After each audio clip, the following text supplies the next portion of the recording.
Ambalma anula Mohamed Touré ka bɔ Washington DC VOA soba kɔnɔ nɛgɛ ɲɛ 13 o bɛ yan nɔ sisan ni waati ni kɔnɔna na an ka bi jɛmukan kumaba bɛna tali kɛ nin kan Mali kɔrɔnfɛla la yirala k'a fɔ ko baara n'o ye dugudenni ye an sɔngo marabolo la ko sigidadenw olu bɛ girinkajɔ ni sɔngɔya taama la ye jamanadenw olu ka fɛlaw bɛ cogo jumɛn lakanabaliya ani dankari bingani minnu kɛra jamana kɔnɔ kɔsan na Amérique o ni Mali olu ka jɛ ka baara aywa sumaya bana kɛlɛli kumu kɔnɔna an bɛ segin ka n'o kan ani diɲɛ sumaya bana o selidon ye bi Amérique la fana a yirala k'a fɔ ko jamanatigi n'o ye Joe Biden a y'a laɲini kabini i sen don aywa jamanatigi si kalataw la san wɛrɛ ani ka fara Sudan o kunnafoni labanw kan a n'an ka bi farikolo ɲɛnajɛ kunnafoniw ka bɔ Bamako o de bɛna kɛ an ka kunnafoni kumaba ye k'a lase aw ma.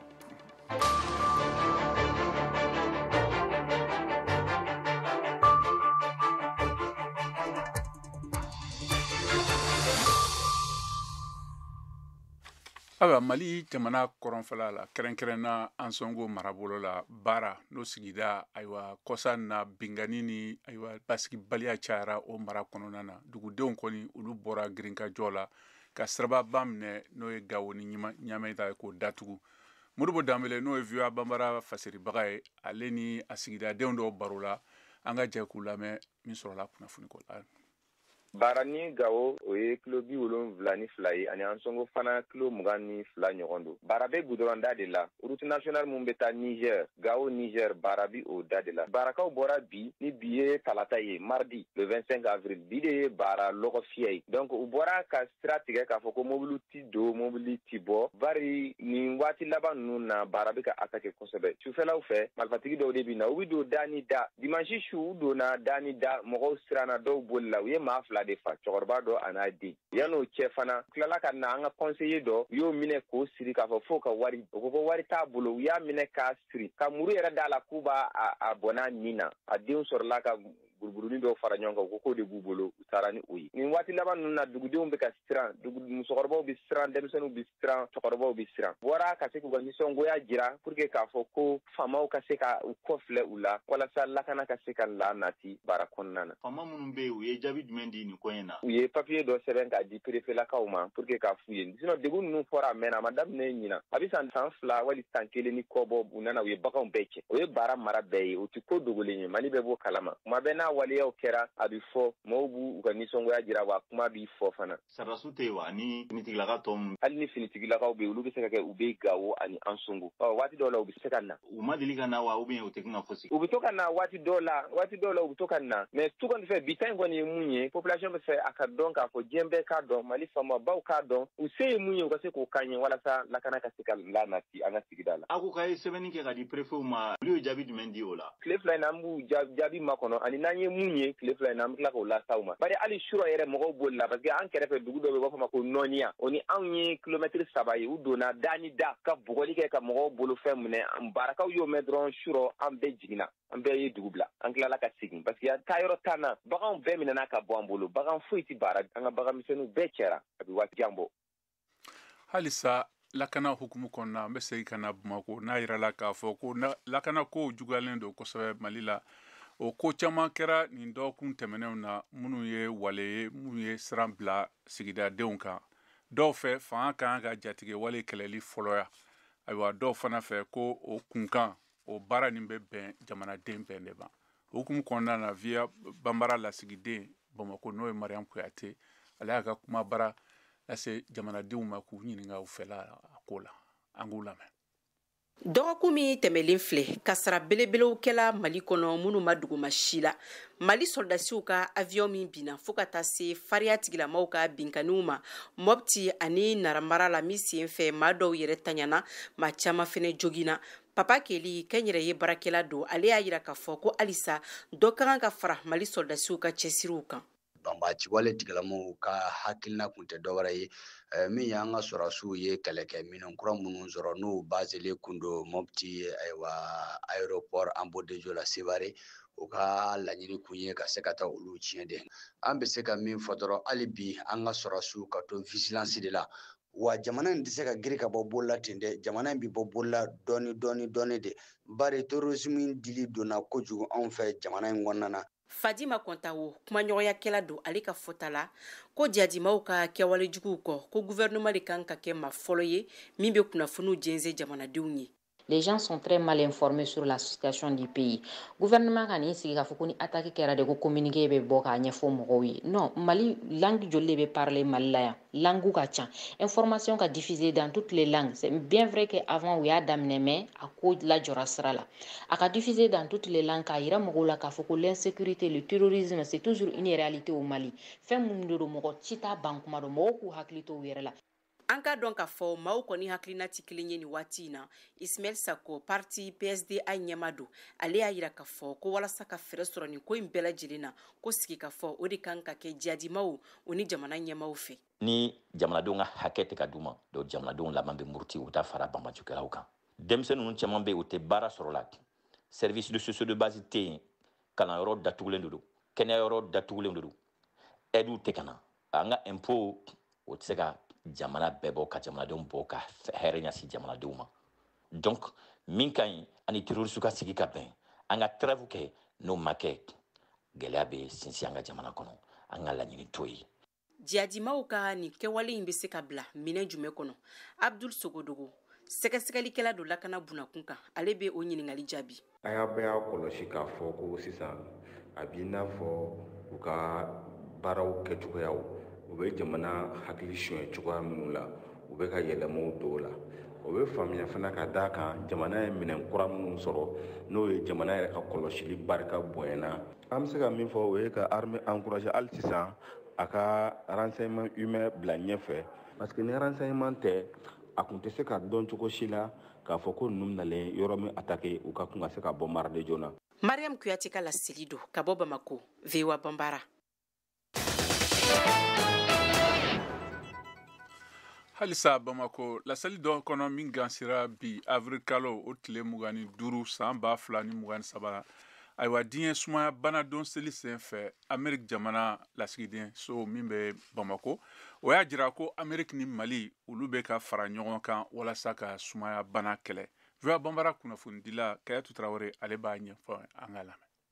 San tɛmɛnen ninnu na Mali ani l'Amérique jamana ye baara kɛ ɲɔgɔn fɛ ka Mali kɛnɛya cakɛdaw dɛmɛ u ka sumaya banaw furakɛliw la yaasa ka adamadenw ni kisi ka bɔ ni bana jugu nin ma. L'Amérique ka dɛmɛ nafolokun kasabiw furaw ani kɛnɛya baarakɛlaw ka kalan furakɛli cogoyaw kan kɛra sababu ye ka sansɔrɔba di Mali jamana ma sumaya banaw kɛlɛliw la ne ka tila ka u ka kɛnɛyasow la sinsin a bana ninnu furakɛliw siraw kan. Kabini san 2008 na l'Amérique jamanakuntigi ka hakilinaw bilalen sen kan sumaya banaw kɛlɛliw kama cakɛda ne a bɛ wele ko PMI ne Mali jamana ye baara kɛ ɲɔgɔn fɛ u ye nafolokun dolari miliyɔn 364 labila Mali jamana ye san 2022 waati la u ye dolari miliyɔn 25 fara o kan. PMI programme sababu la dolari wari miliyɔn 1.8 o donna sange sosofagalalamaw n'a bɛ wele ko moustiquaire imprégnéw la ani sumaya banakisɛ sɛgɛsɛgɛlila minɛnw dolari miliyɔn 4.5 ɲɔgɔnna o donna olu dafɛ a furakɛliw minɛnw dolari miliyɔn 4 ɲɔgɔnna o donna o musakaw dafɛ ka fara denmisɛnninw ka sumaya banaw kɛlɛliw furaw ani minnu dira kɛnɛyasow ma sumaya bana kɛlɛliw hukumu kɔnɔna na kan. PMI ye mɔgɔ 270 ɲɔgɔnna de ni kisi ka bɔ sumaya bana la u ye campagne minnu bila sen kan olu sen fɛ ka tila fɛnɛ ka kalan ani dɔnniya di kɛnɛya baarakɛla 880 ɲɔgɔnna ma yaasa ka dɔ fara u ka dɔnniyaw kan sumaya banaw furakɛliw la. PMI programme kɛra sababu ye fɛnɛ ka Mali ka baarakɛbolow sinsin sumaya banaw siraw fɛ ne ka tila ka denbayaw la ka kɛnɛyaw ani ka siniɲɛsigiw la sabati. L'Amérique lasigidenso kɔrɔsigi fɔlɔ Richard Nicholson ka fɔ la dɔ farala l'Amérique foroba fanga ka danatigɛliw kan ka kɛnɛya ɲumanw sabati Mali jamanadenw ye wa o taabolo nin ko o bɛ nana to senna sumaya banaw ani bana wɛrɛ fasɔnya wɛrɛw olu kɛlɛliw siraw kan Mali jamana kɔnɔna na a ka fɔ la. Dr David Walton n'ale ye l'Amérique ka cakɛda min bɛ baara kɛ sumaya banaw kɛlɛliw kan ne a bɛ wele ka kan na ko US Global Malaria ɲɛma ye a fɔ ko l'Amérique wasolen don ni a ka baaraw ye Mali jamana fɛ ka dɛmɛ lase kɛ jamanadenw ma ka u ni kisi ka bɔ sumaya banaw la ma. Halisa diɲɛ sumaya bana o selidon hukumu kɔnɔna na VOA Bambara lasigiden ka bɔ Bamakɔ n'o ye Mariam Kuyate ale ye kuma falen kɛ ni Dr Vincent Sanogo ka bɔ Mali la ayiwa bi sumaya kɛlɛli siratigɛw ɲɛfɔ Mali kɔnɔ ayiwa kunnafoni caman minnu sɔrɔla o kɛlɛli cogoya la jamana kɔnɔ ani fana adamadenw bɛ se k'u yɛrɛ tanga cogo min na an k'u lamɛn. Kɛɲɛ sumaya bana warali ye Mali jamana kɔnɔ a kɛlɛli fɛrɛw caman latigɛla jamana marabagaw n'a dɛmɛjɛkuluw fɛ. Dr Vincent Sanogo min ka baara ɲɛsilen don cakɛda min sigila jamana marabagaw fɛ sumaya bana kɛlɛli kama a bɛ ɲɛfɔli kan ye sumaya bana o bɛ lahalaya min kan ni waati in na Mali jamana kɔnɔ. Waati anw bɛ jateminɛ dɔw kɛ n'a bɛ fɔ o ma nanzarakan na ko enquête donc o hukumu kɔnɔna na n'i y'a jateminɛ san 2015 yɔrɔ ninnu na ni kun ye mɔgɔ 100 jeli ta e kun bɛ taa sɔrɔ mɔgɔ 30 ni wɔɔrɔ ɲɔgɔn bɛ yen nɔ i bɛ sumaya banakisɛ sɔrɔ minnu jeli la mais jateminɛ minnu kɛra kɔsa in na 2021 waati ninnu o jateminɛw y'a jira k'a fɔ n'i ye mɔgɔ 100 jeli ta i b'a sɔrɔ mɔgɔ 19 de bɛ yen ni banakisɛ bɛ se ka ye minnu jeli la donc an bɛ se k'a fɔ ka taa 2015 la ka na 21 na an bɔra fo 36 la ka na fo ka jigin ka na fo 19 na. Jateminɛw y'a jira k'a fɔ ko sumaya bana o bɛ caya Mali kɔnɔ samiya waati. Dr Vincent Sanogo ka fɔta la ko sumaya bana o bɛ lasɔrɔ sosokinda dɔrɔn de fɛ. Sɔrɔ cogo kelen dɔrɔn de bɛ sumaya la n'o ye sosokinda ye sosokinda dɔrɔn de bɛ sumaya bila mɔgɔ la ni sosokinda tɛ foyi wɛrɛ tɛ yen mun bɛ se ka sumaya bila mɔgɔ la diɲɛ in na. An ka dɔn k'a fɔ sumaya bana a kɔlɔlɔ tan tɛ walasa ka maaw kisi a bana kofɔli ma fɛɛrɛw bɛ yen minnu kan ka matarafa maaw fɛ Dr Vincent Sanogo ka fɔ la. Donc o waati ninnu de soso ka teli ka mɔgɔw kin ka caya donc o waati ninnu de mɔgɔw kan ka se ka u yɛrɛ tanga kosɛbɛ dɔw ye ka to ka taa sangew kɔrɔ dɔw ye fana ka to ka finijanw don pour que soso kana u sɔrɔ k'u kin ni mɔgɔw fana bɛ sokɔnɔna na n'u ma da fɔlɔ u kan ka se ka to ka daw ni fenêtres ka se ka giri olu la pour que soso kana se ka don sokɔnɔnaw na olu ye fɛɛrɛ mun bɛ se ka to mɔgɔw bɛ tanga soso kindaw ma ani ka tanga sumaya fana ma. Ka kɔnsan tɔw ɲɛ a yirala k'a fɔ ko caman de bɔla sumaya bana fanga na ni waati in na Mali kɔnɔ ka kɛɲɛ ni jamana marabagaw a n'a dɛmɛjɛkuluw ka cɛsiriw ye. Mariam Kuyate ka laseli don ka bɔ Bamako VOA Bambara.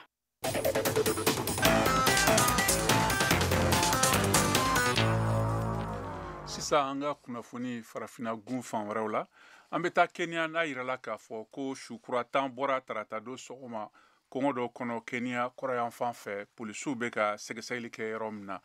diinɛ dɔ kɔnɔmɔgɔw ka saya kan minnu tun bɛ ayiwa suni kojugu kɛ diinɛ ko kama AFP ka kunnafoni sɛbɛndila dɔ y'o kɔlɔsi a yɔrɔ la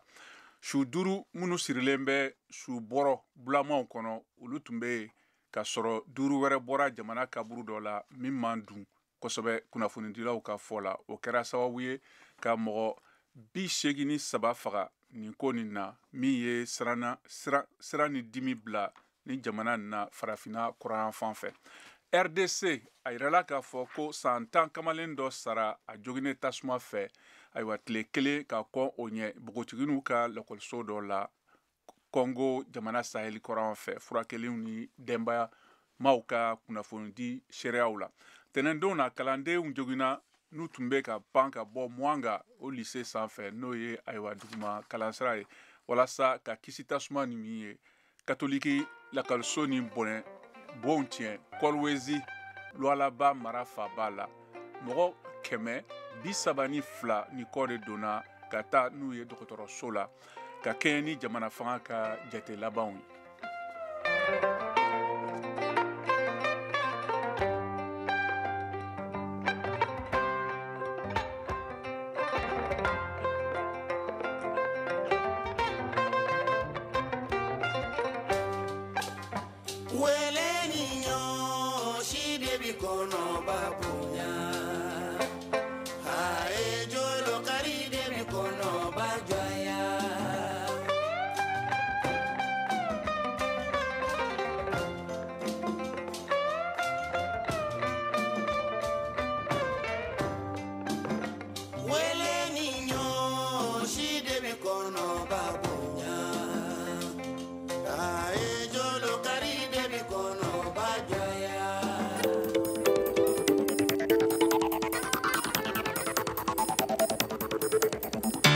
VOA Afrique ni VOA Afrique ye buna adamadenw lafiyara kunnafoni ko la. Ayiwa malikura a bɛ senna halisa an bɛ sɔrɔ fiɲɛ turukala 102 sanfɛ Bamako ani a laminiw na to min ya an bɛ se k'an sɔrɔ radio parisien kan n'o ye fiɲɛ turukala 90 o ni tomi segi kan an bɛ sɔrɔ fana bɔlɔlɔ sira fɛ www.voabambara.com walima an ka fiɲɛ sira fɛ n'o ye Facebook page VOA Bambara halisa a bɛ malikura de jamukan kɛnɛ kan sisan an bɛ segin ka na an ka soba kɔnɔ. Ayiwa yano Amerik a yirala k'a fɔ ko jamanatigi Joe Biden y'a tara don na ko a b'a fɛ ka kɛ nin baara a ka baara min a sugandira min kama san 4 in kɔnɔna na ayiwa k'o laban o kama a b'a ɲini ka segin ka na k'i sugandi san 2024 ayiwa jamanatigi si kalafiliw la i n'a fɔ cɛbɔ VOA Bambara kunnafonidila yano Washington Mariam Traoré ale b'a la kalan an ka lamɛn. The question we're facing is whether in the years ahead we have more freedom or less freedom. Ni kunnafoni ninnu na tɛmɛna ja dɔ la i n'a fɔ a y'a kɛ cogo min na a siɲɛ fɔlɔ la a ka jamanatigi ɲini sen fɛ ani jamanatigi kɔrɔ Donald Trump cɛ san 2020 jamanatigi Biden ko That's why I'm running for re-election. K'a bɛna fɛɛrɛ ni dabali bɛɛ lajɛlen tigɛ ka wuli k'i kwada walasa ka se ka bɛjɛ fanga lakana Ameriki jamana kɔnɔ k'a bɔ républicainw bolo a ko n ye kan bɔ kuma min na jamanatigi ɲini kalata sen fɛ nin y'o san 4 ye n ko a waati la n k'an bɛ kɛlɛ de la Ameriki ni nɔfɛ wa o kelen de don jamanatigi Biden ye nin lase a kan na yɛlɛlen n ka jamanatigiya siɲɛ fɔlɔ baara dɔ don ka kɛlɛ kɛ k'an ka bɛjɛ fanga n'o ye démocratie ye sinsin a y'a da ka ko an k'an ka baaraw laban n b'a dɔn k'a fɔ k'an bɛ se ka kɛ an ka wulikajɔ o fanba tɛmɛlen kɔfɛ ka sebagaya sɔrɔ an ka nagakɔrɔ kalataw ani wasaden kalataw la wulikajɔ ba de kan ka kɛ walasa ka se ka an ka sɔrɔ yiriwa nin banaba in tɛmɛlen kɔfɛ min bɛ wele ko grippe aviaire ka fara an ka kɛlɛ nafama wɛrɛw kan walasa ka se k'an kwada diɲɛ jamana wɛrɛw ka politiki siraw la jamanatigi Biden fadenkɛ kɛrɛnkɛrɛnnen t'a bolo démocratiw ka bɛrɛbɛrɛli tɔn kɔnɔ nka a ka kan ka to jateminɛli lakɔlɔsilenw na waati bɛɛ jateminɛli minnu ka kan ka lajuguya kosɛbɛ ka sabu kɛ a si ye démocratiw ka nin cɛmɔgɔba in n'a si bɛna san 80 ani san 6 sɔrɔ a ka jamana mara ta ko fɔlɔ ban waati hali ni k'a sɔrɔ sɛgɛsɛgɛli gɛlɛnw kɛra février kalo waati a ka kɛnɛyako fan fɛ o min y'a yira k'a fɔ k'a ka kɛnɛ wa a bɛ se k'a ka jamanatigiya baaraw timɛ nka o n'a ta o ta a ka bɛrɛbɛrɛli tɔntɔndenw cɛma mɔgɔ camanw de y'a yira k'a fɔ k'u ma da la n'a bɛna se ka baara in kɛ i n'a fɔ a kan ka kɛ cogo min na k'a sabu kɛ a si kɔrɔya ye dala sumusumuni kan dɔ minnu kɛra NBC ka jabarani so kan i y'a yira ko kɛmɛdonya o kɛmɛdonya Ameriki jamanaden maa 70 ɲɔgɔn bɛ yen o maa ninnu cɛma kɛmɛdonya o kɛmɛdonya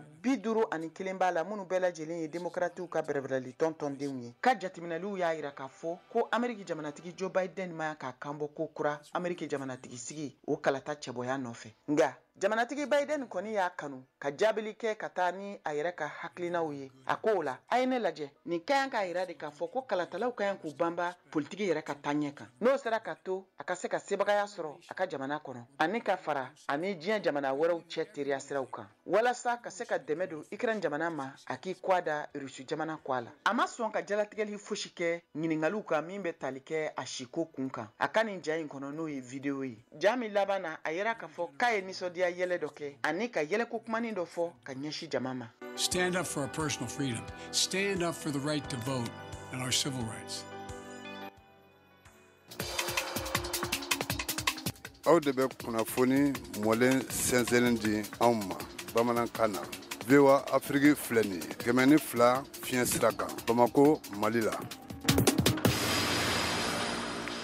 Ayiwa sisan an bɛ taa Sudan jamana la u ka fitinɛ lahala bɛ cogo jumɛn a yirala k'a fɔ ko Sudan jamana fitinɛ kɛlɛbolo 2 olu sɔnna ayiwa waati damadama dɔ ma n'o ye lɛri 72 mugu ci jɔw ma Ameriki jamana fanga kɔrɔ ka masɔrɔ ayiwa jamana wɛrɛw bɛ ka fanga di u ka cɛsiriw ma walasa k'u ka jamanadenw labɔ o yɔrɔ la ni farafina kɔrɔnfɛ jamana min bɛ yɛrɛ bila kɔnɔna na VOA Bambara kunnafonidila Kayatu Traoré ale b'a walawala an ka lamɛn. Dunia kila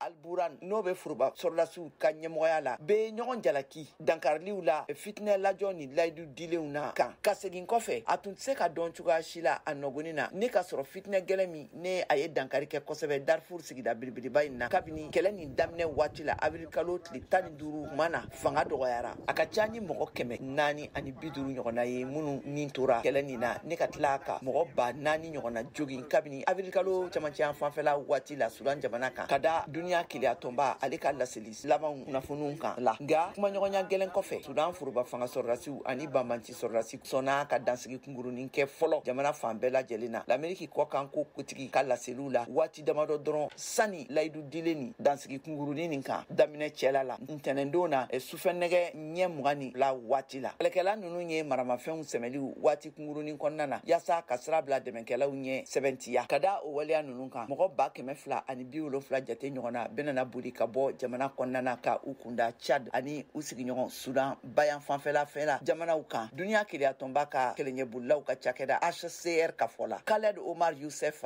Force de la Liberté et du Changement FLC faso jamakulu tɔnden fanga bɔsira minnu na général fila ninnu ka fanga dafiri senfɛ san 2021 na u tun ka di wagati min na ye tasibila kɛ l'Amérique jamana ka wulikajɔ ye min senfɛ u ye civiliw ani armée ani FSR fara ɲɔgɔn kan yaasa ka fiɲɛbɔda sɔrɔ o waleya a ka fɔla a bɛna sira dayɛlɛ sigi ka fɔw kan yaasa ka bɛn labɛnni marifaw bilali kan pewu labɛn a ka fɔla AFP kunnafonidilaw ma.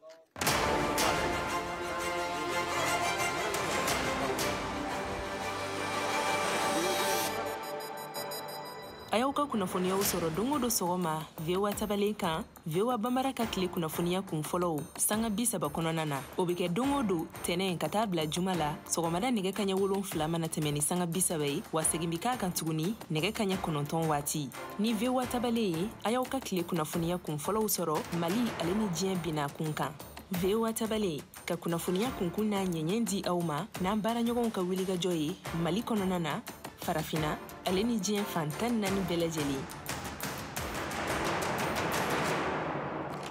Ayiwa an ka bi farikolo ɲɛnajɛ kunnafoni ka bɔ Bamako Chaka Traoré bolo.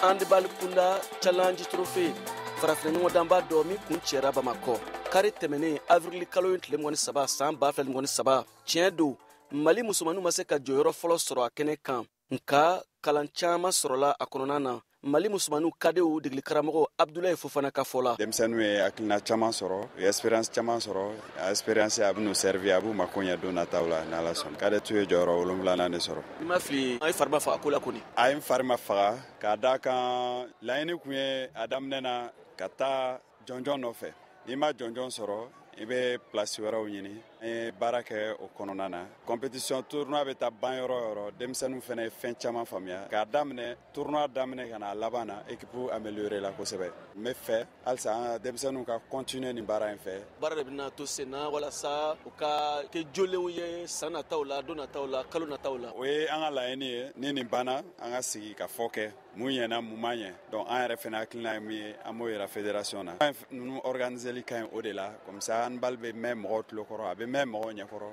yaasa mɔgɔw ka handball dɔn équipew ka caya ni équipew cayara compétition bɛ caya compétition mana caya a fadenya fana bɛ caya fadenya mana caya joueur caman b'i yɛrɛ yira mais n'a fɔra ko ka sélection fana kɛ k'a dan club 2, 3, 4 ma minnu bɛ cadet former o gɛlɛyaba bɛ Mali kan tuta tuma dɔ yɛrɛ minute 40 bɛnkan bɛ kɛ bon an ka taa minute 44 donc minute 22 la tun bɛ Guinée musomanninw na kosɛbɛ kosɛbɛ ka tɛmɛ Mali taw kan n bɛ welelida fana an ka ɲɛmɔgɔw ye n'an ye nin tournoi sugu organiser u k'an ka match d'ouverture jateminɛ an ni champion de jouera match d'ouverture la au moins équipe min na an bɛ taa dɔɔni an n'u ka mana bɛn c'est-à-dire a bɛ équipe tɔw galvaniser donc an bɛ se ka jɔyɔrɔ dɔ sɔrɔ i bɛ taa sɔrɔ an équipe sabanan bɛ bɛn waati min o b'a sɔrɔ an qualifielen don yɛrɛ hakilina jiginna challenge trophée handball ɲɔgɔndan ye farafina jamana 9 musomanni junior ni kadew de kofɔ tile 5 kɔnɔna na la Guinée de ye jɔnjɔn 2 bɛ ta VOA Bambara tɔgɔ la Bamakɔ Siaka Traoré kala sigi don ayiwa nin bɛna dan sigi an ka bi jamukan na an ka foli b'an lamɛnbagaw bɛɛ ma Mali kɔnɔ ani Mali kɔ kan ni jamukan labɛnna balimakɛ Cheikh Thioro fɛ ne kɛrɛfɛ juru tuma balimakɛ Charlton Mark bolo ni jamukan lasara ma ne yɛrɛ Mohamed Touré fɛ a ni ce aw ka tulomajaw la a k'an bɛn siɲɛ wɛrɛ.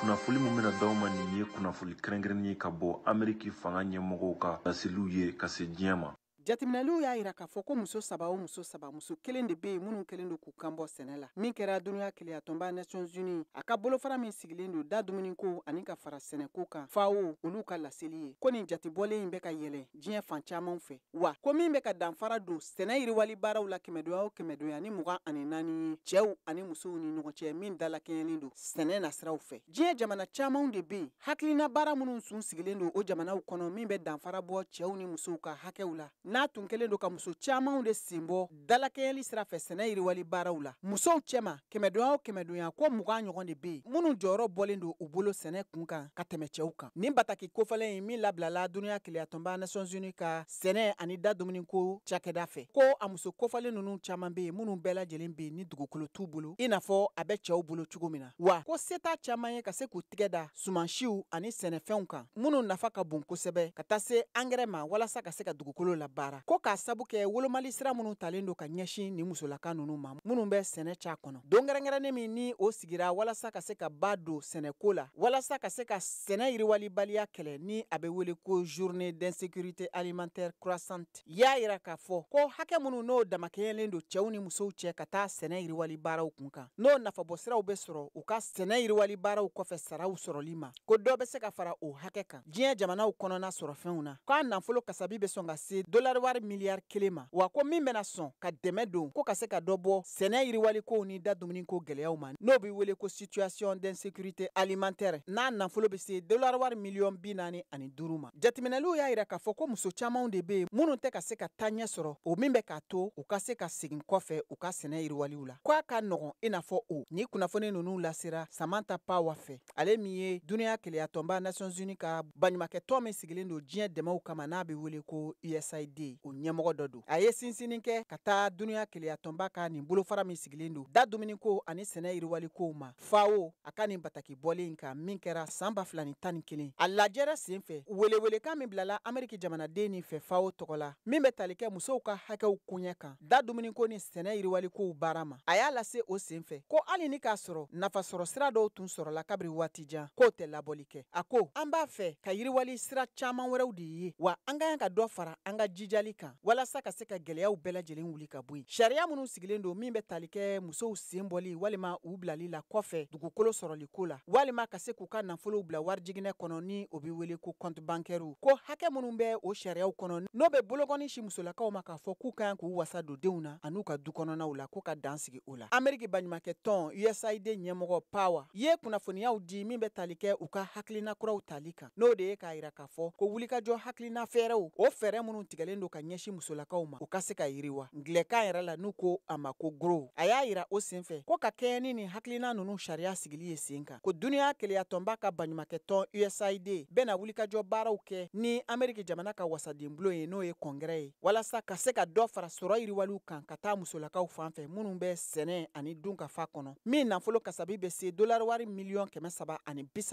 ma a ko an bɛna wulikajɔ kɛ ka musow dɛmɛ ka se ka dɔ fara u ka jija ani u ka sɔrɔ yiriwali kan walasa u ka se ka suman si ani foro nɔgɔ sɔrɔ n'o ye angɛrɛ ye an bɛna musow dɛmɛ u ka se k'u yɛrɛ kun u ka sɔrɔ yiriwali baaraw la hali u ka sɛnɛkɛ bugudaw kɔfɛ wa an bɛna baara fɛnɛ kɛ walasa ka se k'u dɛmɛ u ka sɔrɔ ninnu ka se ka labɛn ka ɲa an bɛna baara fɛnɛ kɛ walasa ka se ka dɛmɛ lata sɔrɔw olu ka se ka lasagon ka ɲa ka taa musow fan fɛ muso minnu bɛ sigidaw ni maraw kɔnɔ gɛlɛya binnen don yɔrɔ minnu kan nin cakɛda in n'a bɛna wele ko GROW ka wulikajɔw bɛna laban ka dɛmɛ de don gɛlɛya minnu binnen don nin koɲɛ ninnu bɛɛ lajɛlen na k'olu wuli ka bɔ yen ka fara a sariyakow kan min kɛlen don ka musolakaw caman bali k'u sen don kosɛbɛ yiriwali baaraw la jɛlenya ani tilennenya sira fɛ sɛnɛ ani dunkafa o sabatiliko la Power ye nin fɔ a ko k'a ka ca ni muso 100 miliyɔn caman de ye minnu bɛɛ lajɛlen labɛnnen don n'u nisɔndiyalen don wa a se b'u ye ka se ka an dɛmɛ ka kɔngɔ kɛlɛ n'an sera gɛlɛya minnu fɔlen filɛ nin ye k'olu wuli ka bɔ u ɲɛ nin tun ye kunnafoni kɛrɛnkɛrɛnnen ye ka bɔ Ameriki jamana ɲɛmɔgɔw fɛ